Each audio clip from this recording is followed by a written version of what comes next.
What's happening everyone, my name is Alex and welcome to a new unboxing video. And I know we haven't done an unboxing video for quite some time, but today I got a perfect phone for it. So I got the Umidigi Crystal, a phone that we've been waiting for quite some time. So this should be a bezel-less phone with a 5.5-inch screen with a 1080p resolution. We should also have the MediaTek 6750T, that's an octa-core CPU, and 4 gigs of RAM and 64 gigs of internal storage. So I haven't opened the box yet, I wanted to do it on the camera, so let's just get to it. Alright, so we get the same box that we've seen in the past for Umidigi devices. On the front we basically see the device, on this side the brand name, on the back we see the back of the device, and here we can see the specifications, so everything that I told you so far. So I'm gonna go ahead and get this opened. So we have a little sticker here, we'll leave that aside. Ta-na-na-na.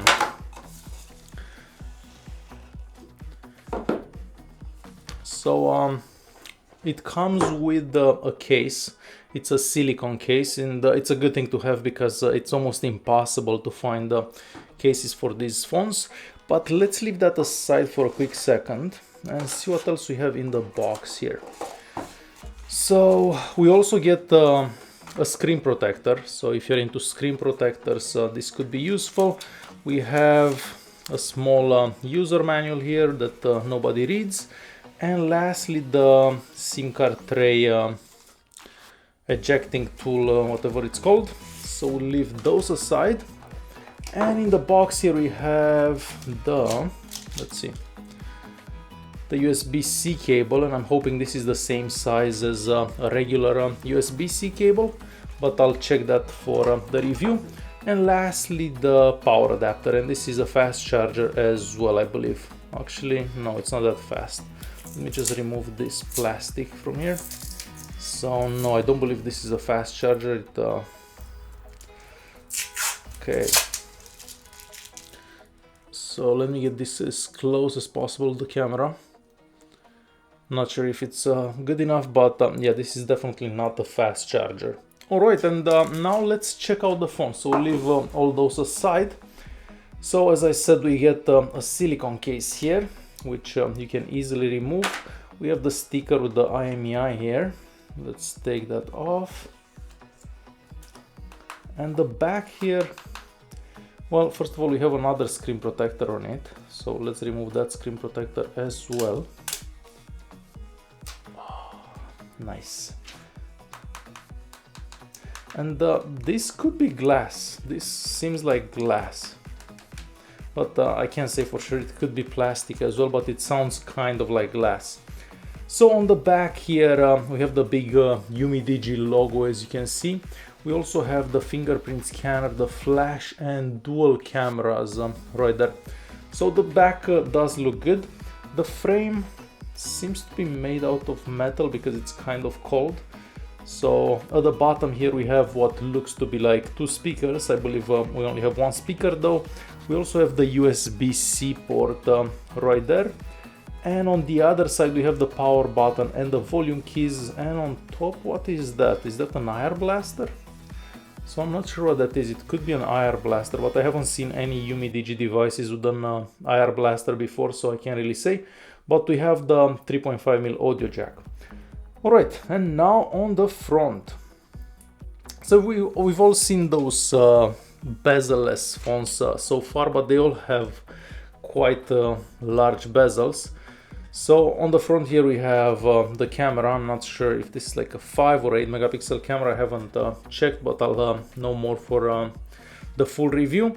So we just have the camera there, and on top here we have a little cut for the speaker, but I don't see where the proximity and the light sensors could be. So I'm not sure if those are available. We'll definitely have to check that out as well. So the bezels, well, we still have some bezels from the looks of it. I mean, not more than usual, but definitely have some. So let me go through this setup very quickly.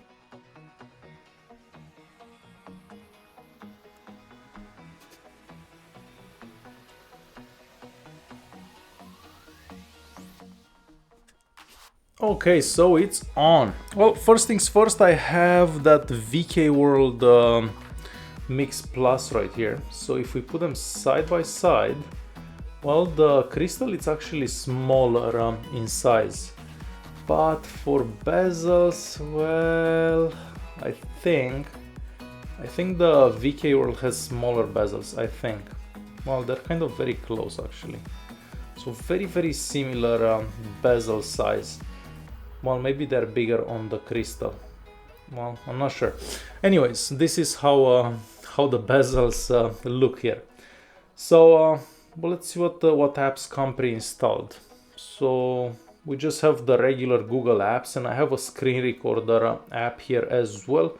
I see the Play Store, Google Maps, and a wireless update app. And okay, so the navigation buttons are at the bottom here, and we don't have any buttons at the bottom on the chin here. And we have that front-facing camera right there. So let me just open the camera quickly. So if we turn this around, I can see myself, but if I turn the phone around like this,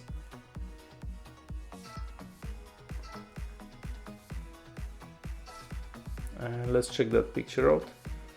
Oh, okay, this is better, I guess. So not the most amazing camera, but again, this is quite normal for cheaper phones. And the back cameras, let's see the back cameras for a second. So let's turn this around, and we have that bokeh effect, which hopefully works better than others that we've seen in the past.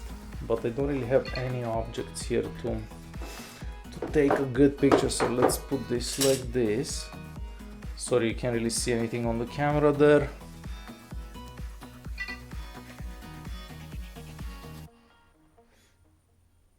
I'm trying to take a picture, but I need more space, unfortunately, and more light. So now I can't really do a picture in here.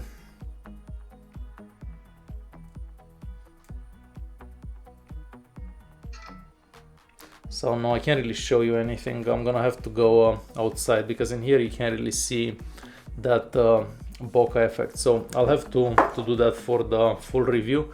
For now, I can't really say how good that works or it doesn't.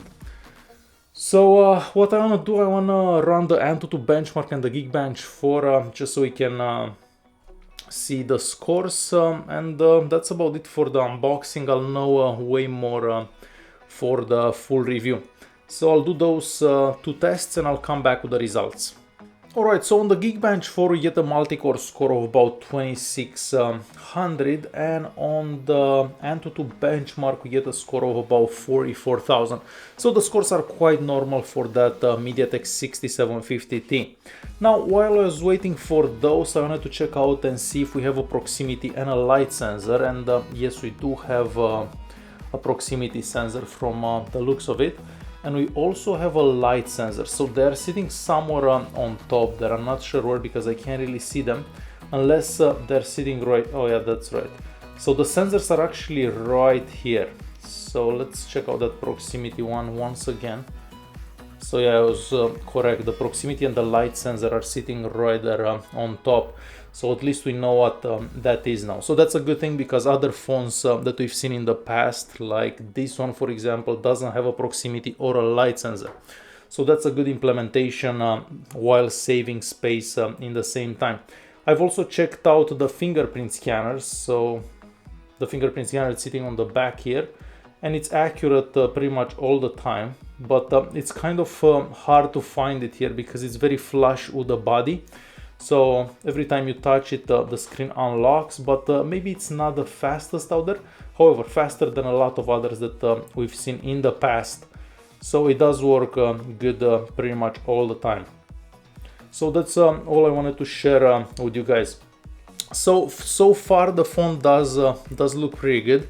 The speeds over Wi-Fi weren't the best while I was downloading those apps, but I have two computers that are doing a Windows update.